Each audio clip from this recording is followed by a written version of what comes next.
तर्जुमान पाक फौज lieutenant general Ahmad शरीफ चौधरी ने भारत को दोबारा किसी भी जारियत की सूरत में जबरदस्त जवाब देने का ऐलान कर दिया है।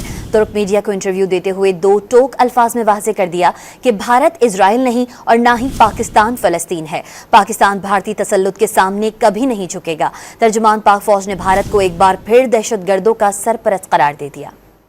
तर्जुमान पाक फौज लेफ्टिनेंट जनरल अहमद शरीफ चौधरी ने भारत को दोबारा किसी भी जारियत की सूरत में जबरदस्त जवाब देने का ऐलान कर दिया है। तुर्क मीडिया को इंटरव्यू देते हुए दो टोक अल्फाज में वाज़े कर दिया कि भारत इजराइल नहीं और ना ही पाकिस्तान फलस्तीन है। पाकिस्तान भारतीय तसल्लुत के सामने कभी नहीं झुकेगा। तर्जुमान पाक फौज ने भारत को एक बार फिर दहशतगर्दों का सरपरस्त करार दे दिया। तर्जुमान पाक फौज लेफ्टिनेंट जनरल अहमद शरीफ चौधरी ने भारत को दोबारा किसी भी जारियत की सूरत में जबरदस्त जवाब देने का ऐलान कर दिया है। तुर्क मीडिया को इंटरव्यू देते हुए दो टोक अल्फाज में वाज़े कर दिया कि भारत इजराइल नहीं और ना ही पाकिस्तान फलस्तीन है। पाकिस्तान भारतीय तसल्लुत के सामने कभी नहीं झुकेगा। तर्जुमान पाक फौज ने भारत को एक बार फिर दहशतगर्दों का सरपरस्त करार दे दिया।